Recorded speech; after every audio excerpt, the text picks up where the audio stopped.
Welcome back, everyone. Here to show us how to make our own pumpkin pillows for fall is Orly. Yes! How stinking cute are these little guys? Super cute Adorable. and cozy. I feel like they have personality. They like do. I look at them, I'm like, you guys. You guys. Oh, they're watching this right now. They're very cute. They're super Yeah. cute. They're really fun. They're great decorative pillows. I decided to do them in plaid, which I'd Okay. never seen anything like that. And I thought it was Oh. kind of fun to play on the classic pumpkin shape, which obviously Sure. is everywhere during fall. But to do a classic plaid, those things usually don't go together. But I think that it looks really chic and it looks really custom. Super stylish. Yeah, Something about the fall is like, about snuggling up and getting cozy. So perfect. Let's dive right in. What materials do we need to get started on this? Okay, so you need your plaid if you're going to be doing this. So regular flannel, you can find it like in the shirting area is perfect to use. Okay. We're going to be using yarn to actually create the stem, and I'd recommend looking for kind of a thicker yarn.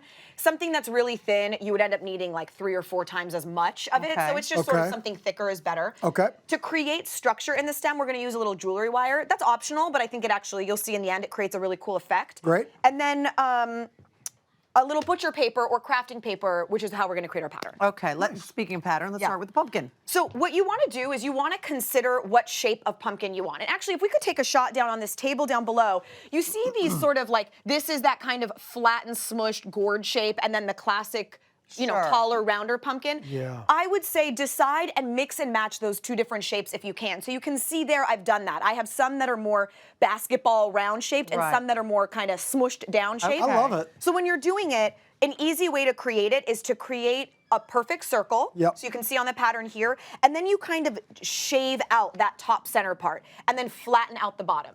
And so start with the circle and sort of like eyeball it and shave it until you have a shape that you like. It almost looks like an apple. Beautiful, Exactly. yeah. And Yeah, you can choose the shape or the style of pumpkin that you want. Totally. So once you've got the pattern, then do you kind of secure the edges? So Yeah, so you would put this on top of your fabric. You would fold your fabric in half, Yeah. put it on top because you want to cut 2 of them. I didn't give myself seam allowance for my pattern, so you can see I cut outside of the edge, giving myself that seam allowance, which is why it's on the edge. Okay. All right. Once you have this done, you're going to want to take your pins and just pin it roughly, leaving the bottom open, because this is how we're going to stuff it. And actually, if we move over one and you come here, you'll see that. This one has been sewn. You can see it's been sewn around the edge. And Cameron, will you flip that inside out for me? You got it, Could you do it with Fabri-Tac? I would not. You really want to sew this? Yeah, this is one that I would sew. There's a closing up the bottom. You'll see in a moment we could use Fabri-Tac for. And now, would you stuff that sucker for me? Happily. So when you're stuffing the pillow, you just want to be exactly like that. You want to be using small amounts and start pushing them all the way into those corners, because creating that rounded shape at the top is really important. For sure. Can you overstuff these or?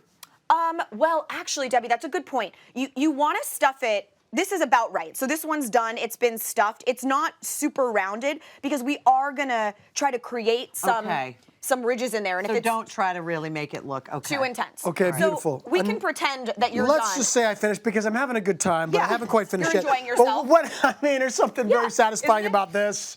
I can't about explain all of it. our DIYs. All right, but then we've got the hole in the bottom, All right. so you would Now you would what? hand sew that closed, or you Okay. could use fabric glue. Okay, So there very you good. can use fabric Close glue. up the bottom, and now you have a pillow. Very simple. Now, what Okay, about these good. ribs? Because I Okay. see that over there. Yes, so this is very cool. There's 2 ways to do this. The first is going to be using embroidery floss, and what you want to do is take a piece of chalk and create the lines where it looks like they would go, so that visually you can see where they go. Take your needle and thread, and you're actually going to be sewing it, but not sewing it entirely closed. See that, the width of that stitch? Let me come through so you can see it real quick. So you go all the way through. Yeah, see the width of that right there? Yeah. So when we pull it tight, see how it pushes it down? And let me just come, because I'm not going to do the whole thing, but I want you to see here. If you can zoom in really tight, you can see where those stitches are all the way in. But Sure. because the pillow is stuffed just right, when I let go of it, it hides the seam and it creates that shape. That is pretty sneaky. And by the having way, said that, Yes. then you definitely want to use the same color stitch as the fabric. You actually don't have to. You actually don't have to. Like I used this color, that sort of beigey color, and it totally works because it hides. All right. So okay, now you want to go to the stem, or you want to do the other rib situation? we'll move to the stem, Okay, and I'll great. show you that after here. So what I've done is I've cut about, I don't know, 10 pieces of yarn. Okay. Right, roughly around the same length, and I'm taking another piece in the middle, and I'm just going to tie a little knot. This is how we're going to create our stem. Now, I'm going to just take a piece of tape, because normally we'll be doing this with, by ourselves. And Deb, will you braid this? Oh, I'd love to, Orly. So you just See? divide up your stem into 3 rough pieces. They don't have to be exact, and create a rough braid on it. Okay. Now, when the braid is done, you're gonna take a small piece and you're gonna tie off the end. So if you can show, yeah, perfect. So I've tied off the end. Now we take our scissors, cut it about a 1/2 inch above the end, right there. Like it's the top of the stem. It's the Stop, top that of the is stem. so cute. Now the reason that we use jewelry wire is when, Debbie, when you would be done, let's say braiding it, Okay. I would then take some of this rough jewelry wire and I'd weave it through. So I have jewelry wire on top and you can see, look, I can create whatever kind of shape that I want. And now this piece that's coming down the bottom is actually Yeah. how we put it into the pumpkin. So now let's take our pumpkin pillow, right in the top, I'm just Oh, going that is to genius. push this right in.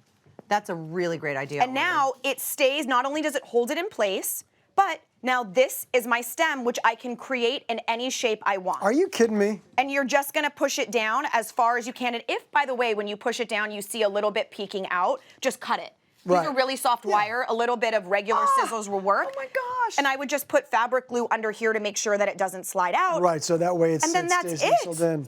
This And is then you've got adorable. your pumpkin pillow. Look And then at you've that. got your pumpkin pillow. I And want you to know Debbie has taken this braiding Yes. skill. I know. I mean, it's super fun. Right, so then once the got it. wire goes It's in in, there, look it at creates that. the shape. And Oh, last, that's really good. one final little thing is if you want to do this with kids, a really easy way to create the ridges is just to use a little bit of yarn and just tie them with a cute little bow in the so back. cute, Orly. And then that's something that your kids could get involved with because obviously that's not like needle and thread. Right. and Exactly all right. That stuff. These are But yeah, so look, fantastic. Thank you really so much cute. for this project. And many more, by the way, will be featured in our home and family fall recipe and DIY book.